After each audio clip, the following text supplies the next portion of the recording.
Seahawks fans, wherever you may be. Welcome back for another edition of the Seahawks Playbook Podcast. Join your host, Bill Alvstad, and co-host, sports writer and football analyst Keith Myers, as we talk Seahawks football.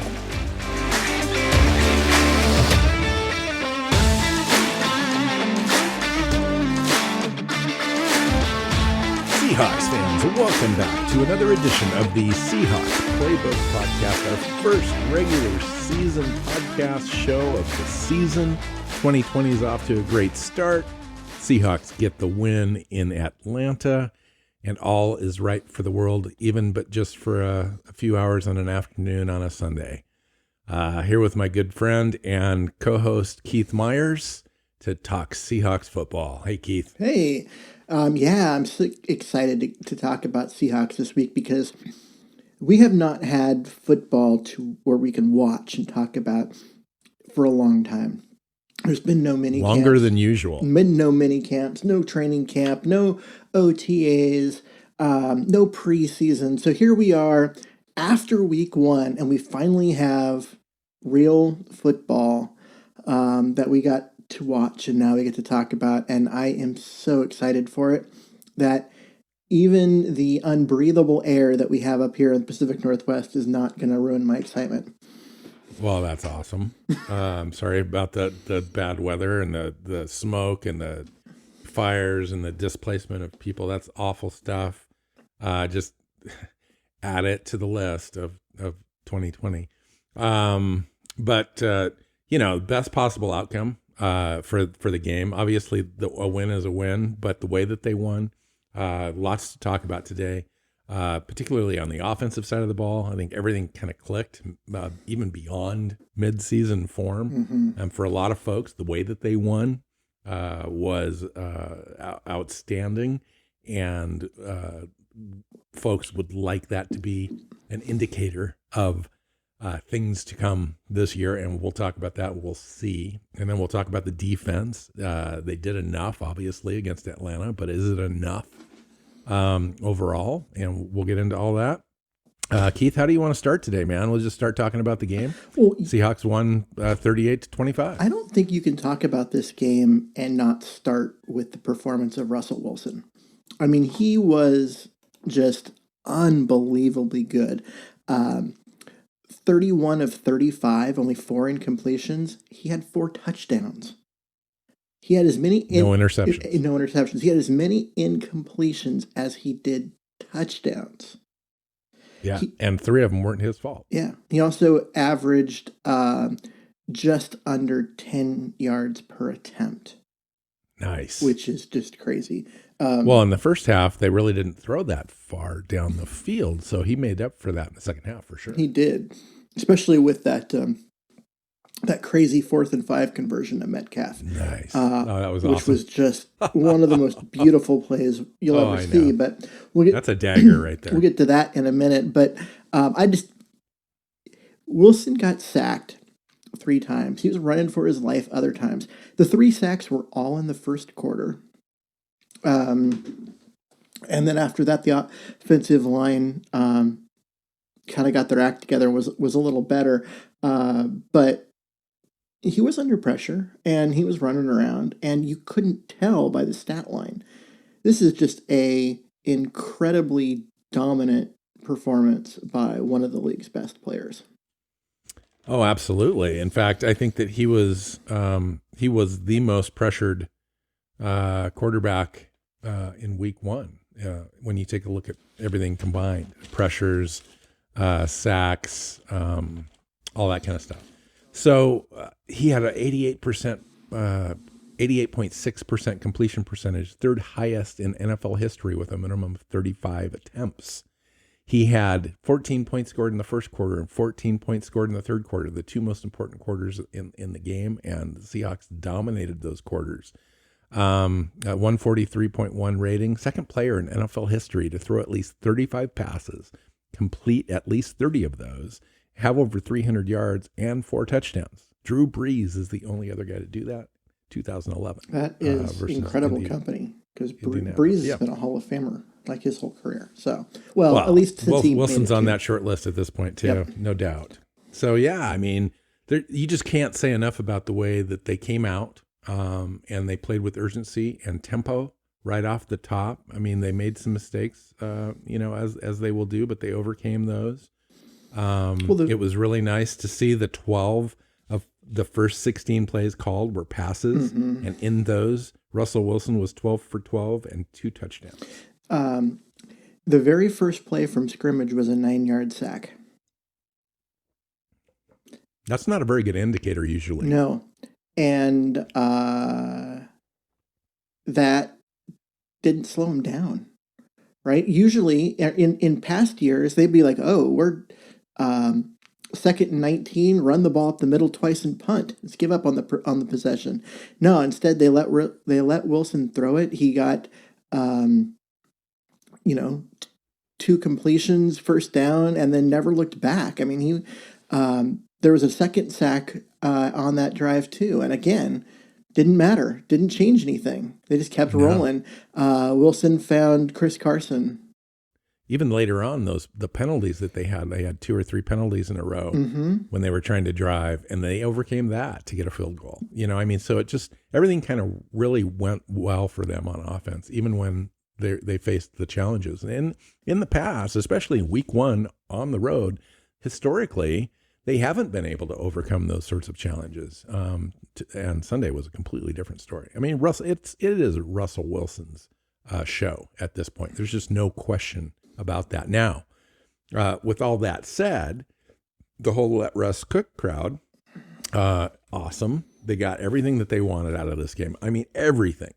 But was it a scheme game for the Atlanta Falcons, or is this truly a kind of a tipping point, a change point in Pete Carroll's philosophy overall that is going to allow this to continue for more than just one game or the full season or whatever? Or do they come back to some sort of median where there's more balance? That'll be the question. I think overall what you're seeing is a shift in philosophy, but it might not be as shifted as far as we saw in Atlanta. Next week's not going to be a great example of it either, because New England is a completely different beast as far as their defense and the way Bill Belichick does things, where he will take something away from you that you really want to do. He will completely take it away from you and see what your offense can do without it.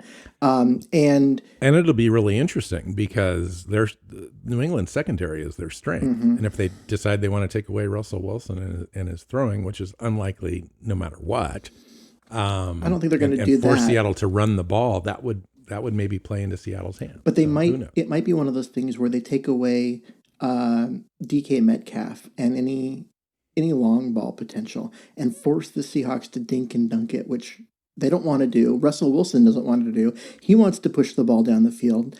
And if they take away everything deep and force him underneath, will he have the patience to do that? And I think he will. I mean, we saw that in the first half of this game. But if I was going to guess, I would say that would be the one thing that the Seahawks do really well that the Patriots are going to take away, and that's the deep ball.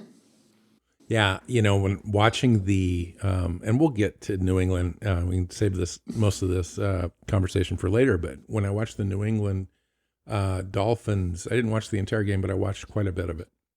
And the one thing that the Patriots did against the Dolphins is they played like 7 defensive backs for over 50% of the snaps on defense. And so they took their 2 linebackers out and replaced them with defensive backs. And so when Fitzpatrick was trying to throw the ball, New England was only rushing 3 sometimes. Sometimes they ran 4. They really didn't blitz. They dropped everybody back into coverage and had everybody covered. It was crazy. There were so many defensive backs on the field. It was kind of nuts. Now, if they do something like that to Seattle, they can force Seattle to run with Chris Carson and Carlos Hyde, which is a great second option to be able to have if you're Seattle, and eventually can wear down that sort of a defense. So we'll see how that goes. So speaking of the passing, though, I want to kind of get back to that really quick with Russell Wilson.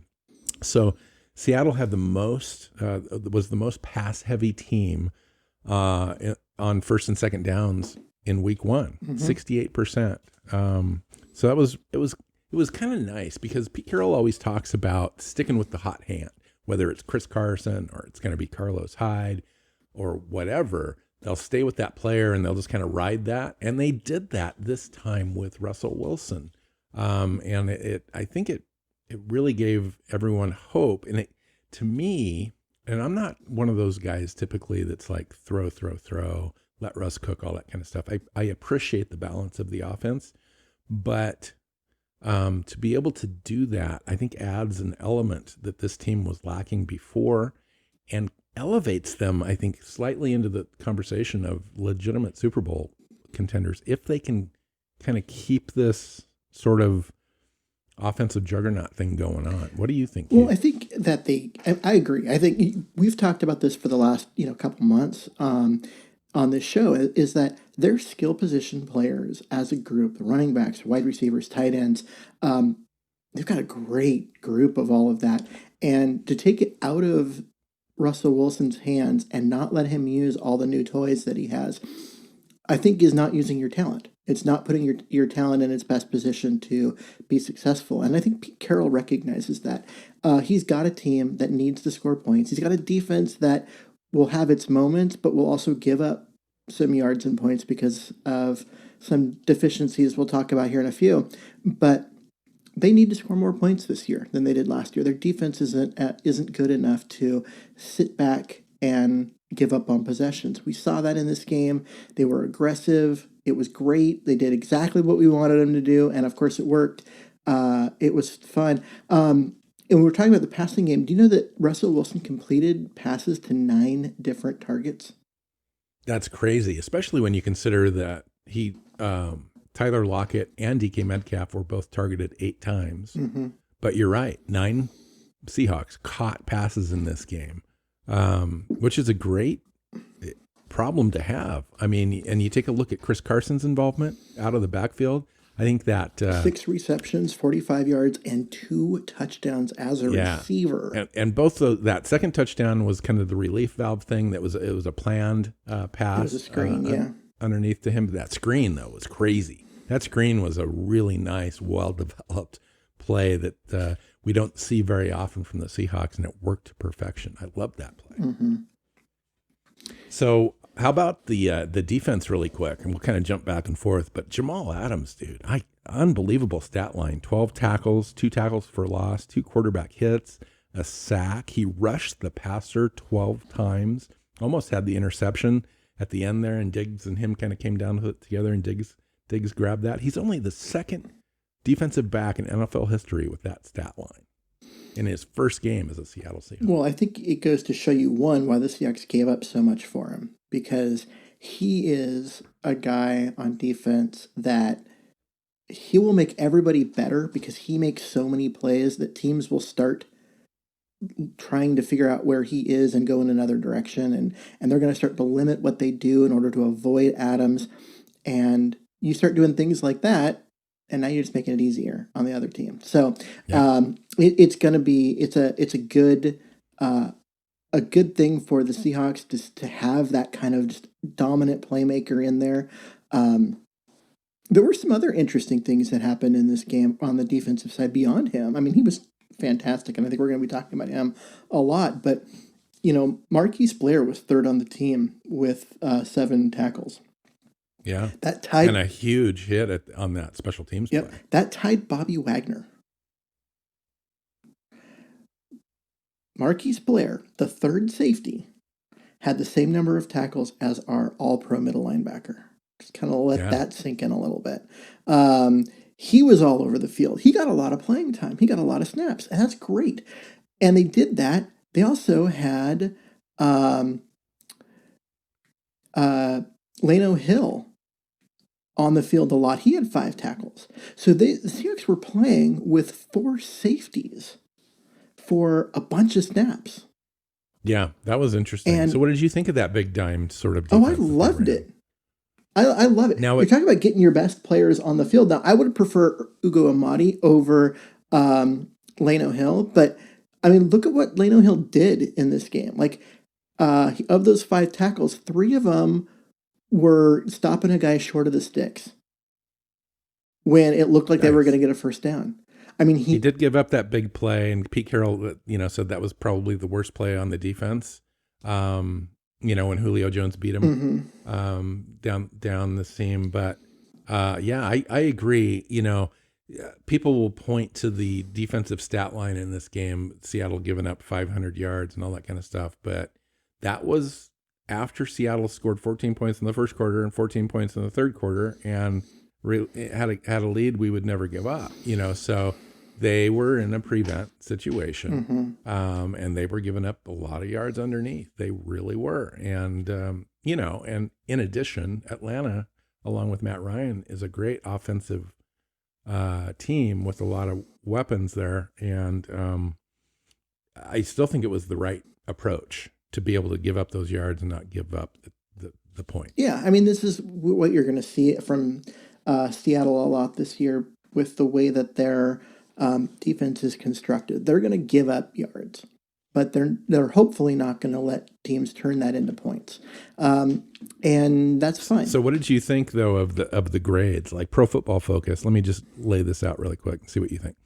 Dunbar had a 40.6 grade, 35.6 in coverage. Blair had a 44.9 grade, 40.6 in coverage. Griffin, 49.7 in coverage. Diggs, 52.3 in coverage.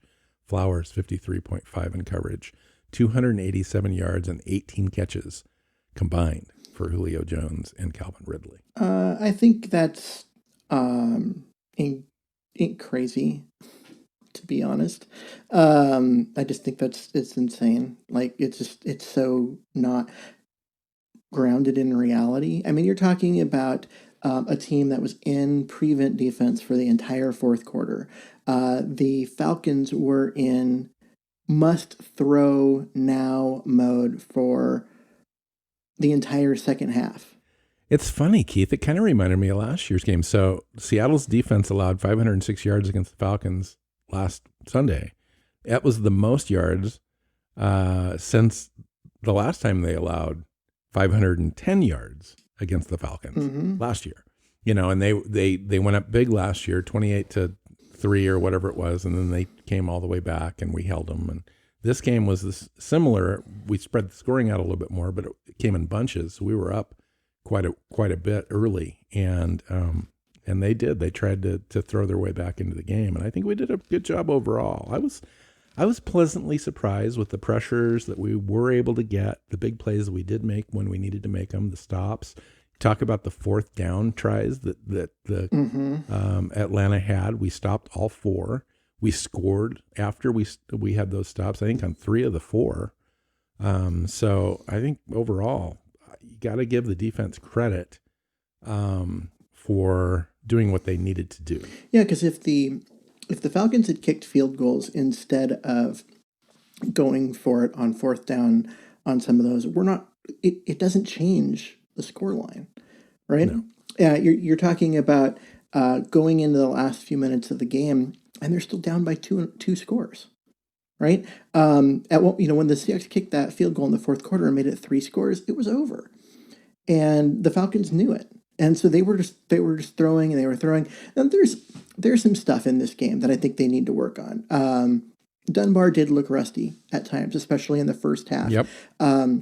Griffin made some mistakes that was kind of like, okay. And then you had that one where the two players ran into each other, the two Seahawks, and left, Ridley wide open with no one within 20 yards of him in the corner of the end zone for the world's easiest touchdown. So there were some of that. But at the same time, like, when it mattered, the guys were getting hit the moment the ball was there. Guys were covered. Matt Ryan was having to fit the ball into tiny, tiny windows.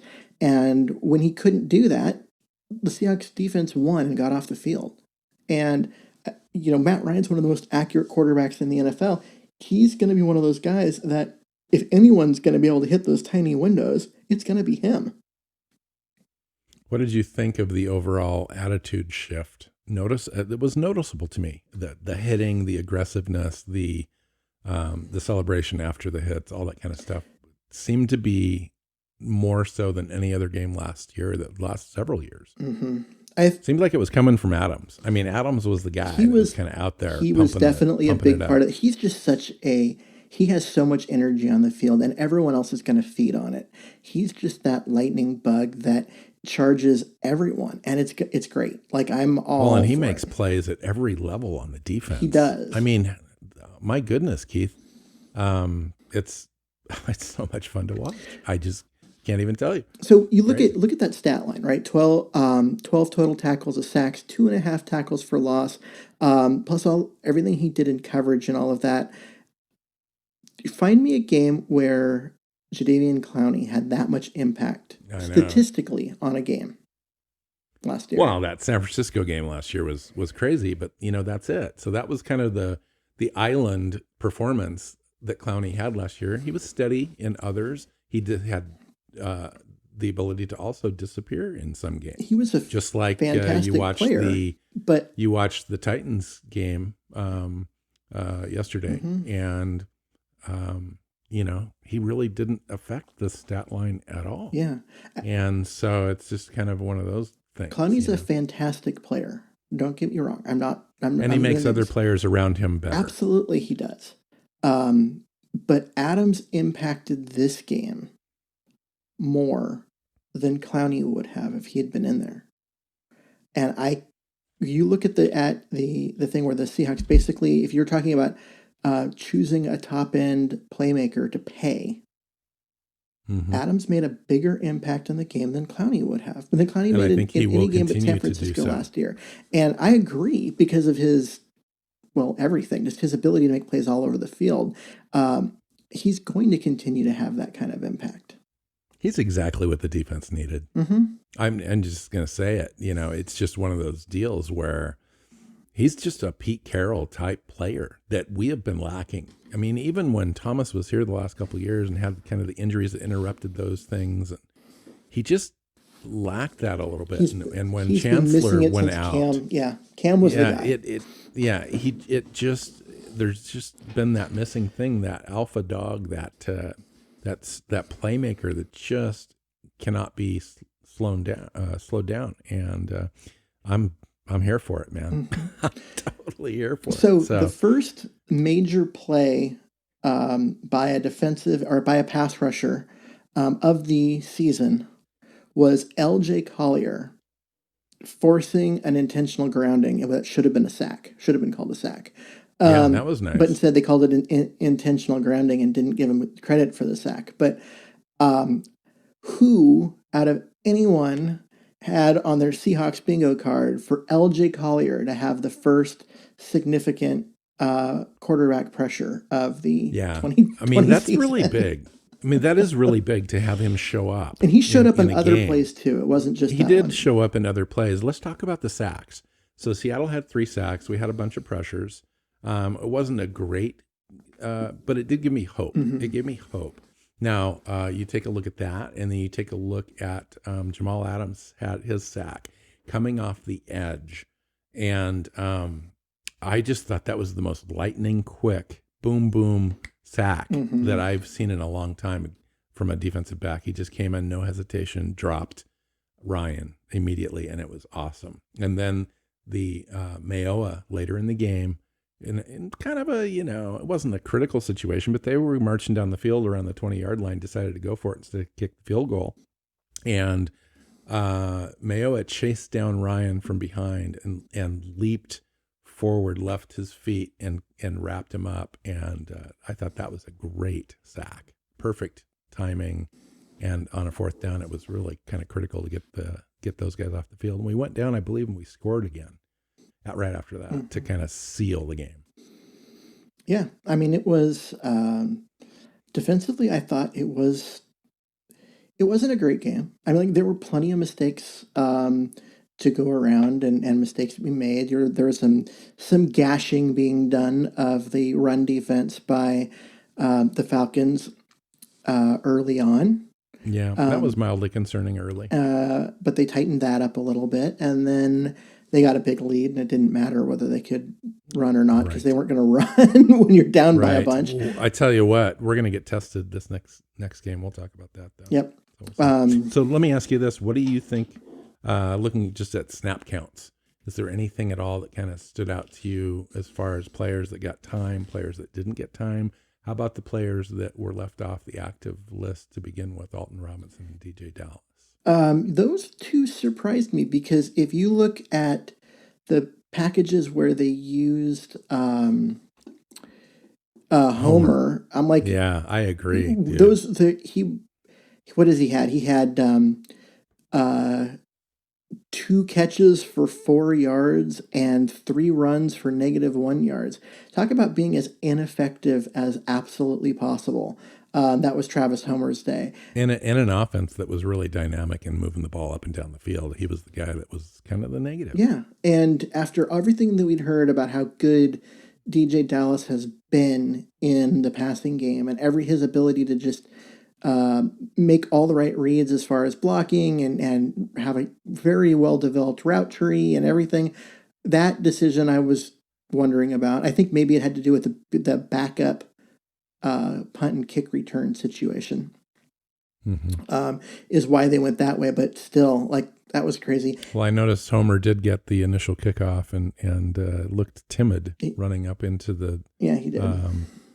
In there. So. And then to have Alton Robinson, who has drawn nothing but just incredible praise from everybody who's seen anything from him, to be an active where Demonte Moore was out there active, and he actually had a couple of tackles. And that could have very well just been a veteran thing, first game. I want to make sure that sort of thing from Pete Carroll, because I agree, Alton Robinson not on the active roster, not dressed, is on a team that you absolutely know for a fact needs as much pass rush as they can possibly muster. Is perplexing. I want to see if that changes this week. I don't know who would be affected on the roster in order to bring those two guys up, but I would rather see Dallas. I think we know what we have in Homer.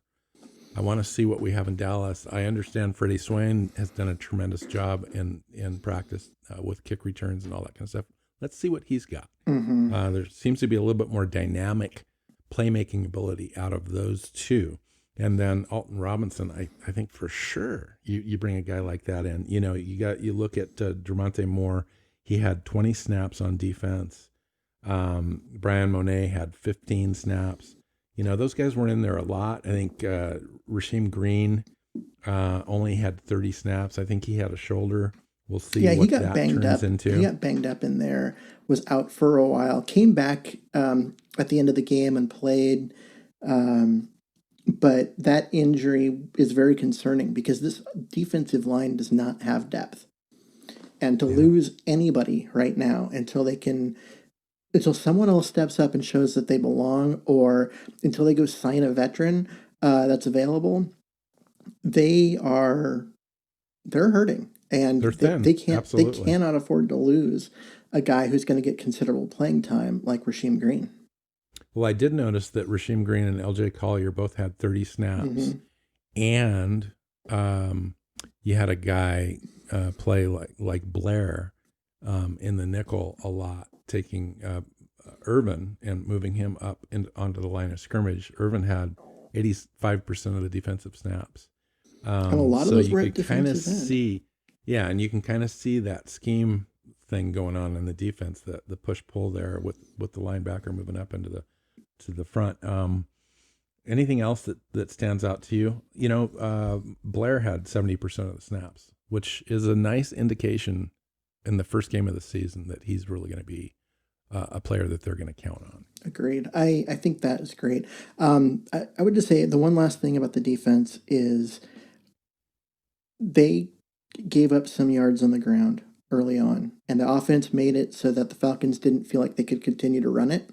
So that played into Seattle, where they were, so they didn't have to worry about whether or not they gave up yards on the ground.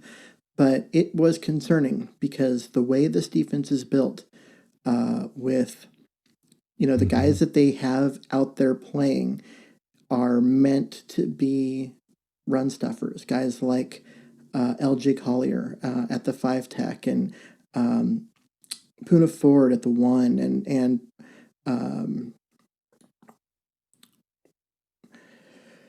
Brian Monet, that's the name that's not coming to mind, as the third defensive tackle that rotates in there. Those guys are run stuffers. And for them to be getting gashed like they were early on is very concerning. Yeah, quite a few of the runs were getting to the second level. But also, I have to hand it to the Seahawks. Plays were being made behind the line of scrimmage. I think Bobby Wagner had a really nice run stuff where he came up through the gap and made a play behind the line of scrimmage. Jamal Adams had a few tackles for loss behind the line of scrimmage. So those weren't without, we can't just not mention, you mentioned Jamal Adams' stat line with the tackles for loss before, but I thought I'd throw that in there. So, overall though, Keith, what can you say? I mean, for a first game, I think the offensive line, was iffy to start, but really came together in the second half. They only allowed 3 quarterback hits. So they took all those 3 sacks, 7 quarterback hits before half. The second half, they really settled down. Not sure exactly what adjustments were made, but that was nice to see. Well, the offensive line, I think, the offensive line is one of the slowest things to come together during a training camp and preseason. It's just there's so much communication that has to happen. People have to move simultaneously. They have to make the same reads. It's just one of those things that happens slowly and takes some time. So it doesn't shock me, and I'm not that worried about the fact that the offensive line didn't look good in the first half, especially on the right side where it looked like they just weren't talking at all. There were stunts that were happening, and you'd see 3 guys blocking one person and somebody else going free. And there's got to be a communication there. There's got to be some talking there that wasn't happening. That's fixable. It's entirely fixable. And that's what gives me hope there. Plus, you look at the guys that they were trying to block. I mean, we're talking about 2 of the best in Dante Fowler Jr. and Grady Jarrett. Those guys are... And Tank, whatchamacallit? Yeah. McKinley. He was all over the place. Those guys are good. Those guys are just straight up good players. Grady Jarrett's a dominant player on the inside. He's going to, eat most guards. So the fact that Lewis struggled to contain him in the first half doesn't bother me as much because he was going to dominate no matter who we put in there, whether it was Simmons or if we'd kept Fluker. Grady Jarrett was going to win those. And so, Lewis made some mistakes. There were some communication problems with him and Shell on that side. But overall, everything that I saw is correctable. This isn't an Affetti situation where he simply just lacks the foot speed to do what we want him to do. No, these people have the opportunity to be successful. They just need to... it really comes down to from what I saw, at least in the first half, it was much more a communication problem than a talent or physical ability technique problem. And that gives me hope. It does, that it's going to get better. And the fact that they tightened it up considerably in the second half is a very good sign. Were you surprised at all by the lack of rushing attempts, given the fact that we were up 2 to 3 scores in the second half? And when you take a look at Chris Carson and Carlos Hyde, I think Chris Carson had 7 carries. Carlos Hyde, 4 maybe. That's the other way around. Carson had 6 and Hyde had 7. Wow. Okay. Yeah. Carson also had 6 receptions, so he got 12 touches. Whereas, Hyde didn't have any. So it's not like they were intentionally giving Hyde more than Carson. But neither one of them was effective. Every single Seahawks season that we've watched under Pete Carroll, that second half looks completely different, except for this game. Yeah. But part of it is that the running game was very ineffective. Chris Carson, 6 carries, 21 yards, 3.5 yards per carry. Carlos Hyde, 7 carries, 23 yards, 3.1 yards per carry. That's not a good running game. So I have no problem with the fact that they went away from the running game because it was ineffective. And they went with what was effective, and that was letting Russell Wilson do his Russell Wilson things. Wilson, by the way, All right. led the entire team So in rushing we've with 3 rushes for 29 yards. Granted, yeah, Russell Wilson. That scramble looked great. 28 of those yards came on one scramble, but and it looked good. Yeah, he outrushed the other guys. That was interesting because that was what in the first quarter. Yeah, and I was just thinking, wow, how long has it been since we've seen a planned option where Russ keeps it almost intentionally from the get-go. I don't think he was ever going to let that ball go, and turned it up, and then made a nice cut, put his foot in the ground, and that was a great gain at an opportune time. Russell Wilson, unbelievable.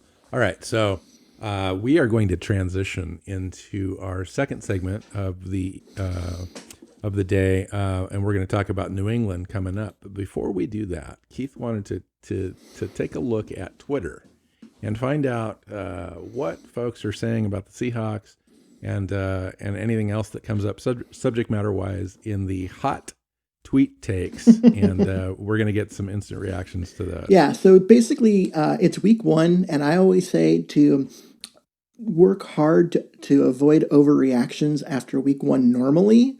And when there's no preseason, there's none of that, and you have everything's new. Like we're seeing some of these players for the very first time, and people are still going to react really strongly. So in that vein, I was like, okay, let's take some of these big things that may or may not be overreactions, but they sound like it. If you especially if you remove any context, and you boil it down to this, and then so I'm going to frame it, and then we'll see if Bill here is going to buy or sell that particular statement. So Sounds good. The first statement is Russell Wilson, which we already talked about, and his incredible efficiency, 4 touchdowns to 4 incompletions, and just absolutely dominant play like we haven't seen. We see from him all the time, but we really haven't seen him be allowed to take over a game early and often and just dominate. So the statement would be that if the play calling stays similar to what it was in week 1, Russell Wilson will be the 2020 NFL MVP. Yes, So I am buying that. You're buying that. Yeah, because if you're going to put up 325 yards a game and you're going to throw 4 touchdowns, you extrapolate that out to an entire season. That's like 56 touchdowns or something like that, right? Mm-hmm. And then the incompletions, no interceptions. So you'd have 56 touchdowns, 0 interceptions, and a passer rating of 146 or whatever. I mean, that's insane, off the charts, never been done before type of play. So if he were to do that for 16 games, obviously he would be the MVP, and the Seahawks would be winning the Super Bowl, because that is an amazing stat line. And, it's just one of those things that I think we're spoiled, that we don't sometimes just step back and realize the greatness that we are able to see right now. This is a Hall of Fame trajectory that Russell Wilson is having, and we'll be able to watch it right now, full stop, like amazing. Yeah. I mean, I think early on when we were seeing some of the stuff that he was doing, people were talking about him being, an instant Hall of Famer. And I was always like, being a Hall of Famer is not just about having 3 or 4 great years. It's about having 8 or 9 or 10. We're far enough into his career. He hasn't really had a bad year. No, he has not. He hasn't had a bad year. He's had 8 good years. He's been a Pro Bowler every single year. He continues to get better. And now we're seeing just greatness. He is a Hall of Famer. This isn't a trajectory anymore. He is a future Hall of Famer. I think it's very safe to say that. And he will win the MVP if they keep giving him the ball and letting him play. All right, I've got one for you. Okay. I kind of threw these together. You texted me with this idea late, so I didn't get immediately after the game reactions, but I do have a few different things. This one is an Arizona writer, not Seahawks related. I wanted to just get your take though on it. He says this is Josh Wellness Fuss. He's from ESPN Arizona. Huge win for the Cardinals, 24-20 over the 49ers. Folks, it's early, but this division is up for grabs, quote unquote. What do you think? You buying or selling that? I'll buy that. Yeah, it's early. It is. It's early. Why not? It's early. Yeah. And the thing is that the conventional wisdom going in was that if any team was going to run away with the division, it was going to be San Francisco. Because they kind of did last year. And yeah, the Seahawks managed to keep pace and then, beat the 49ers and turned it into this, sprint to the finish line that the Seahawks lost. But, the 49ers last year jumped out to 10-0 start. I mean, they were a really good team. And so they were scary. Yeah. They were scary. If any team was going to run away with the division, it was going to be the 49ers. And the one thing that they needed to do to have that happen was for Jimmy Garoppolo to take that next big step. And what he showed us yesterday was that he hasn't taken a step, let alone a big step. And he's still just an average guy. And with that in mind, and you think of how well Seattle played, and then Arizona looked outstanding when they needed to, especially offensively. There are 3 teams that can all vie for this title. And this the division. Rams, they won their game. I mean, I'll hand it to the Rams. They played a decent game there. Yeah, I watched enough of that game to be very unimpressed, despite the fact that they ended up getting the W. But overall, it's just, I think you got to. It's going to be a very competitive year. Yeah. I mean, the Seahawks are going to have to keep winning. Let's put it that way. The Seahawks are going to have to keep winning to take this division. Yep. So the 49ers also, if you look at their next 5 games, they are probably going to go 5-0. And if they don't, then we might be looking at them falling off this year. Because they play the Jets, the Giants, the Eagles, the Dolphins, and I don't remember who the last one was. Yeah, there's a bunch of layups there, isn't there? It was Washington, I think. And it's just they looked effective too. It's just, Washington did. Yeah, but it's also, I mean, they looked terrible in the first half and then looked good in the second half, and the Eagles did the other. Neither of them looked like a good football team this week. All right, so, what's your next one, Keith? So my next one is 8 minutes left to go in the game. Tom Brady had 157 yards and 2 interceptions. He did get touchdown and a bunch of yards in garbage time to make his stat line not terrible with 250 yards and 2 touchdowns, 2 interceptions. But overall, I mean, for the bulk of the game, he was genuinely not a good player. Are you buying and selling that Tom Brady is washed? Boy, that's an interesting question. The Saints are no joke. They've got one of the most talented rosters in the league. They put up 34 points on the Buccaneers. You can't blame Tom Brady for that. Tom Brady's offense put up 23 points. Except for that Tom Brady threw a pick 6. Okay, fair enough. I mean, players are gonna make mistakes. Listen, I'm probably not going to buy that Tom Brady's washed. I think it's way too early in the season to kind of figure that out. But clearly, I think folks were anticipating that Tom Brady would make the Tampa Bay Buccaneers season. And it just goes to show you that you have to have a full supporting cast around you to be able to have success in the NFL. So we'll see what happens there. Last year, he was an average quarterback statistically. Right dead in the middle of the NFL. Just throwing that piece out there. Despite his reputation, he was not good last year. And no, I agree. There's been some digression. He still has that quick release, and we've talked about that. There's still some things, leadership qualities and so forth, that Tom Brady still possesses. But, you can't take away Father Time. Mm-hmm. So we'll see what happens there. Okay, I've got one for you. And I took these tweets. I thought you were going to do tweets, and so I may have misheard you. But Curtis Rogers at a kid from Kent. So he works for 710 ESPN radio. His statement was, Jamal Adams is already the second most important Seahawk behind Russell Wilson, not behind Bobby Wagner. Second most important Seahawk behind Russell Wilson, and there's really not a debate after a little more than a quarter. He wrote that after the first quarter. So are you buying or selling that, Keith? That's tough because statistically and what you saw all over the field, it not just in the first quarter, but through the entire game, it would be really easy to buy that. But we also know what Bobby Wagner means to that defense and the ability of the other linebackers to react and do what they do because he's there and all the calls that he makes and everything that he does to help the other guys out.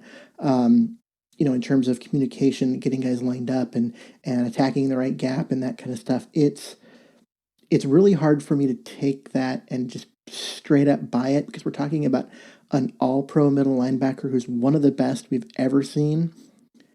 But if I'm basing it on that game, I would buy because Jamal Adams is going to have an instant impact and upgrade on this entire defense in a way that we haven't seen a player do since Cam Chancellor.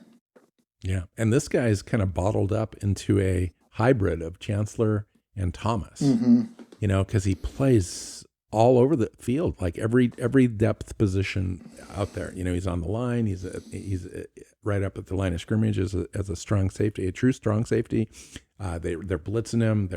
He's dropping back into coverage. He's making plays down the field. He almost had that interception that was a 40-yard bomb at the end there. I mean, I'm not going to say that yet. I'm not going to buy this yet.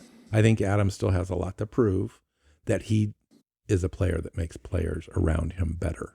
Right now, Jamal Adams looks great, but is he truly making everyone better? Or is he forcing people to when he goes up and takes those chances, when he, dives for a ball that he thinks he's going to be able to get, but just misses, does that mean that a player is going to get 20 yards down the field because he missed that play, and is somebody else going to have to come and clean that up? So there are some chances inherent with the way that Jamal Adams plays. He's just so darn athletic and so instinctive as a player that he makes most of those. But there will be times where you're gonna yell at Jamal Adams as a player because he missed something. And it'll be interesting to see how the team reacts around that. You got time for one more? I do. So basically, so I am getting these from Twitter. I didn't write down who. Okay. I didn't write down who actually tweeted them out, but these are things that I actually read on Twitter. So the last one would come from the Patriots, who this is going to be our nice transition segue question to get into our preview of our next game. But the Patriots won. They won fairly easily, and they did it behind only 150 yards passing from Cam Newton, but 15 rushes, 75 yards. It was a ground and pound game plan for them where Newton did a lot of the running. So are you buying and selling that the Patriots can win with Cam Newton carrying that kind of load all season? Yeah, no. 14 rushes. That's a lot. That's the most rushes that Cam Newton's ever had as a player in regulation. 76 yards, 2 touchdowns. That's a great game by Cam Newton. That's a lot to ask for him, a week in, week out. I don't believe so. Now, New England has Sonny Michel and Rex Burkhead and James White, and they all share the load. Like, if you look at the snap counts from that game, those guys got equal touches, equal carries, equal opportunities, and Cam Newton just kind of dominated. The interesting thing about New England, though, is Cam Newton doesn't have a lot of weapons to throw to, and so it's going to be very interesting to see when they face a really good team like the Seahawks, how they, the Seahawks, by definition, they've got an average defense, but I think that we have the potential to be more than that. It'll be very interesting to see how New England chooses to attack the Seahawks. I have a feeling that they're going to go in and try to work the same sort of offensive game plan. So I would imagine that you're going to see some play action, but you're also going to see some read options. You're going to see some designated runs on purpose by Cam Newton, as well as some scrambles. You're going to see their running game being fed the ball, at least early in this game.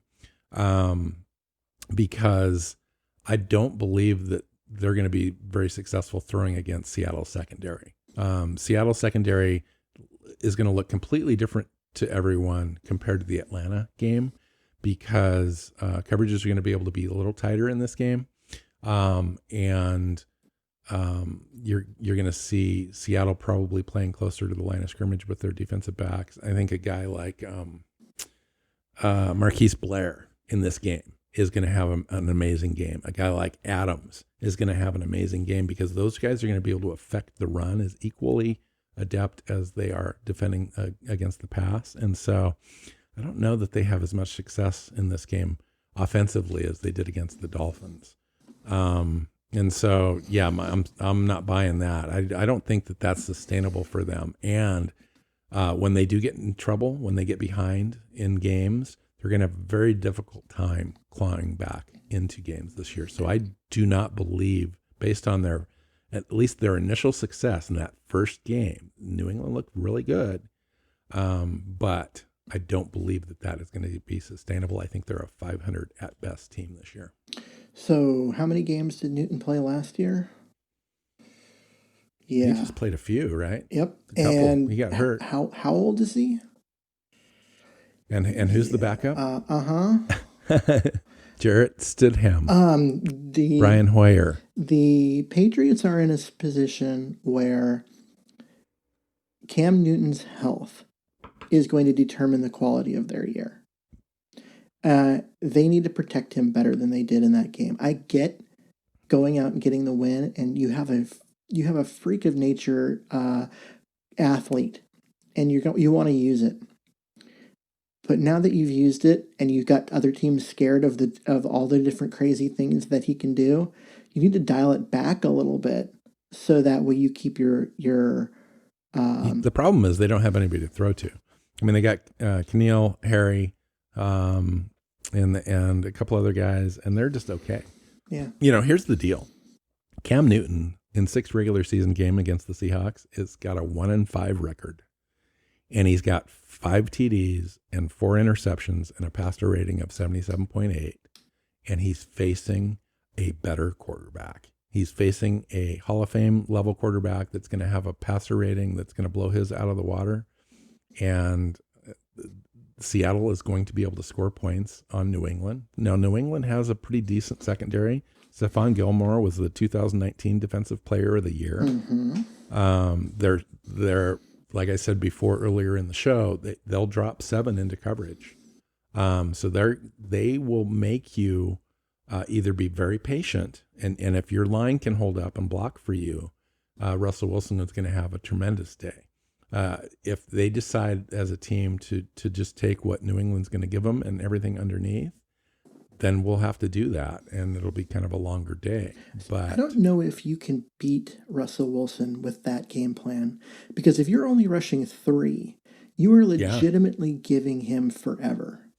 Yes. Because he is going to be able to move around, get outside, back up, move around some more, and you're going to make these, 200 he'll run on you too. 280-pound guys chase Russell Wilson around, and you're going to tire your line out like crazy. And if he decides he wants to and has an opportunity, he will run. And if he gets 8 yards or 6 yards or whatever, bam, that's a positive play for the defense. If they're constantly dropping people back and you're giving Russell Wilson forever to wait for guys like Lockett and Metcalf to get open, he is going to beat you, because you cannot cover the entire field, no matter how many guys you got. What we've seen, and nobody can cover DK Metcalf, and Lockett's proven that he can get open against anybody. Yeah, both those guys. So I think it's a long day for those guys. I'd just be completely honest. I'm looking at this game going, I don't know how New England's going to score consistently in this game. It seems to me. And as long as Seattle figures out a way to get New England off the field on 3rd down, and Cam Newton likes to pull the ball a lot and run. Mm-hmm. If they can stop Cam Newton from running, and I think the key is Jamal Adams and Bobby Wagner and Marquise Blair coming up. Those guys will have a big role in this game, and if they do, it's over, because Russell Wilson's going to score. And I think if Seattle, I think you'll see a lot more running in this game. I think it'll be a little bit more of a balanced attack by Seattle, just because they're going to try to take advantage of whatever New England's going to give them. And if New England's going to give them some running lanes early in this game, Seattle's going to try to take advantage of that. Mm-hmm. So we'll see how it goes. Yeah, agreed. I think that when you look at this game, the Patriots are going to have success offensively because you've got Cam Newton, you've got that great running game. Their offensive line is good, and so they're going to be able to get yards consistently when they need them. But the question is if you're running the ball all the time, which they will be, and you're getting 5-6 yards, at a time, and you're getting first downs, whatever, it takes one penalty to completely derail that. And do they have the ability to overcome a penalty or a sack or a dropped pass or that kind of stuff? And I worry, because I'm not worried about the Patriots. They can lose all they want. But I would say if I was a fan of theirs, I would worry that they lack that dynamic element. And they're going to be dependent on so much this sustained consistency that their offense is going to bog down at times. Defensively, I think we might be underselling their defense a little bit because their defense is they faced Ryan Fitzpatrick and the Dolphins. Yeah, but look at what they did last year, and it's a lot of the same guys. Ryan Fitzpatrick threw 3 interceptions. That's why the Dolphins only scored 11 points. New England only scored 21. They could have scored 28, but Harry fumbled the ball through the end zone, and it was a touchback. Listen, I got a couple of key little things for you. Okay. Seattle's favored by 4 points. It's the first time in 64 straight regular season games that New England has not been favored in a game. Isn't that crazy? And that's crazy to me. And 4 points is significant. Yeah. It means in neutral field, Seattle would still be favored by 1 to 1.5. Yeah. And I think it probably should end up being more. I think it'll prove over time that Seattle should have been favored more in this game, but we'll see. Another key thing here. This is interesting to me. I mean, this is wild. The combined age of Pete Carroll and Bill Belichick is 137 years and 162 days old. Is the oldest head coaching matchup in NFL history, Keith. And it's not even close. That's funny. That's just hilarious because I know Pete Carroll is the oldest NFL coach, and it's now. And happy birthday, by the way. Yep, and it's now by kind of a wide margin because those that were close to him. Well, Bill Belichick is 68. Pete Carroll just turned 69. So it's those two and then a big gap because a lot of the other coaches that were up there in that age bracket, they've retired or been fired and have since retired and they've kind of moved on. It's really those two guys. And honestly, I'm looking around the league, and I know Sean McVay and Sean Payton and Jay Gruden. Those guys get a lot of press for being good young coaches, but I don't know. Sean Payton's not very young anymore? Yeah, true. But is there a coach you'd rather have coaching your team than Bill Belichick or Pete Carroll? Yeah, no, but I'm an old school guy. I admit it. I'm an older fan. I've been around since 1976, since the beginning. I went to the very first game in the Kingdom. I've been around, but there's just something about the way, and I'm not going to talk about Belichick. He's got his own record, all that kind of stuff. But I'm very proud to call Pete Carroll the coach of the Seahawks. And I kid you not, Keith, the day he leaves, I will be shedding tears because we have witnessed some of the best football in franchise history, and it continues to this very moment. And he's a great coach, a great motivator, a good human being that treats his players with a ton of respect and allows players to be themselves and to grow up in a system that allows them to be, that puts them in the best position to be successful. And I don't think you can ask a head coach to be anything more. I mean, really, Pete Carroll is awesome. Yeah. And, you may disagree with certain play calls or schematics or whatever, but there's something about Pete where he gets your team ready to play, and you're in every game, and he's given you a chance to be at the dance at the end of every season, and that's all you can ask.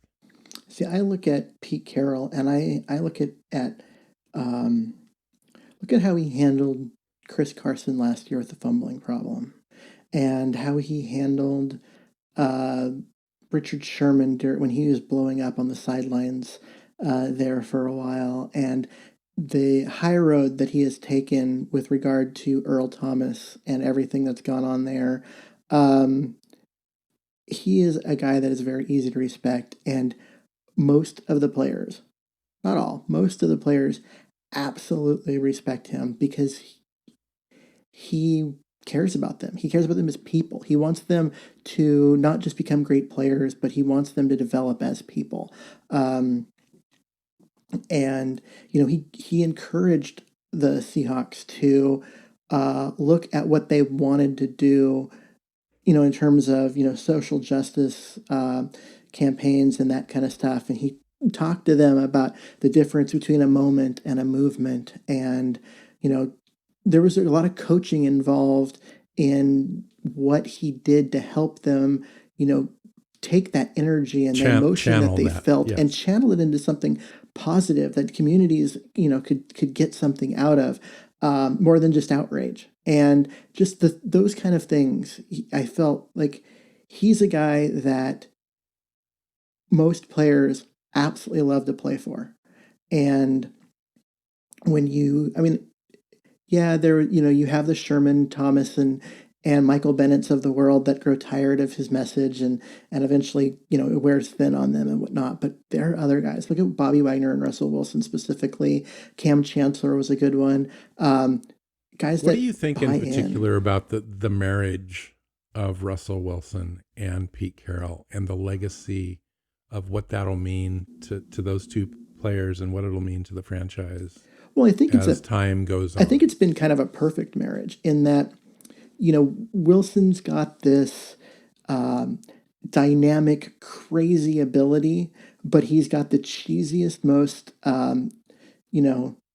stereotypical suburban dad personality. And I think that finding a way to pull the greatness out of Wilson and get him into that leadership role, teach him, all the little facets of everything that he has to do, while at the same time stepping back and letting Wilson be great athletically and not trying to force him into a quote unquote system the way Mike Holmgren was always doing. You know what I mean? Like, he had a very exact system that he wanted his quarterbacks to do, and he would go find one that could run it, not take advantage of the talents of the one that he has already there. And so you have this really good synergy between the two of them where they are what the other one needs. Pete Carroll needs a quarterback that's not going to go all Aaron Rodgers or Ben Roethlisberger on him and, talk crap or have problem with play calling or, actively, complain about that they don't throw enough and all that stuff during the season. Instead, what he's got is Russell Wilson, who's like his biggest cheerleader during the season and has totally got his back. And then in turn, Pete Carroll's got Russ's back and Russ can have a bad game and Pete's not going to even in the slightest bit, not going to question his quarterback in any way. And so it's just such a great combination. I think Russell would have been great with any coach. I think Pete Carroll could have won with another quarterback, although I do think Russell Wilson makes winning in the NFL much easier than not. But I just think the reason for the Seahawks' sustained success since 2010 is because of both guys, not one, not the other. Do you think that each player and coach introduces the other into the Hall of Fame someday? Oh, absolutely. I can't see it. I can't see any other player except for maybe Cam Chancellor being the guy. Do you think it might be a combination of players it might talk be. about Pete Carroll? But I could see Cam Chancellor or maybe even Bobby Wagner, either of those guys introducing Pete Carroll. But Russell Wilson's the guy, I think. Russell Wilson could potentially have another 8 to 10 years legacy with Pete. Now, depending on how long Pete goes, and Pete could go another 2 years, he could go another 6. I don't know where the cutoff is for Pete, but I mean, he's having so much fun. There's no sign that this is slowing down for him at all. So you'd never know he was the oldest coach in the league if you watch him on game day and watch him run up and down the sideline and just the smile on his face when things are going right. Or listening to him in press conferences. Yeah. He's so on it. He's got like so there's much no energy. mental letdown for him. It's amazing. Cool. I have one final parting take. Ooh, go for it. This is just fun for me because it involves the 49ers. Seahawks Nerd 75 says, quote, "The 49ers tank for Trevor Lawrence is off to a great start," quote unquote. Yes, I'm buying. Tank 49ers. I love it. I cannot shake my head hard enough at you. No, actually, one of the takes that I was gonna use and decided not to at the end was that Gardner Minshew is gonna play too well, and he's gonna screw up the tank for Trevor. That's funny. Plan of the Jacksonville Jaguars. That's funny. That'd be great if they won like 9 games this year. I mean, they are projected to be a 3-4 win team, but they won. They won right? week 1.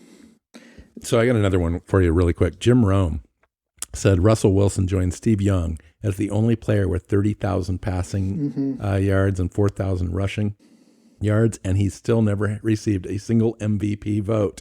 That's a total joke, quote unquote. He's not wrong. That is a joke. I mean, okay, so you look at last year, and I have zero problem with Lamar Jackson getting the MVP award. He was insane the way he was managing games and with his feet and the dynamic yards and throwing the ball deep. And he was doing everything, and it was crazy. And he led that team, down the stretch with all those wins. And it was just, he had a phenomenal year, especially the last 10 games. I have no problem with Lamar Jackson winning it. But Russell Wilson should have been second in the voting. Yeah. Well, here's the problem with the system itself. Now, it's different in Major League Baseball, or it's different in basketball, where it's a weighted system. You rank your top 5 or your top 10. Exactly. And these folks only get one vote. One vote. But did Jackson win unanimously? Person. Yes. Did he? So that's why Russell Wilson never got a vote. I didn't think he was. I thought Tom Brady got one, or Drew Brees got one, or what people that is statistically.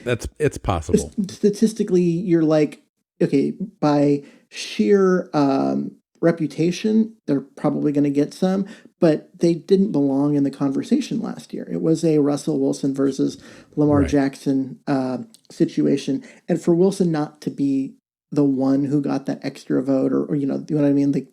If it wasn't, because I didn't think it was unanimous. But there have been other years where it hasn't been unanimous, and Russ didn't get any votes.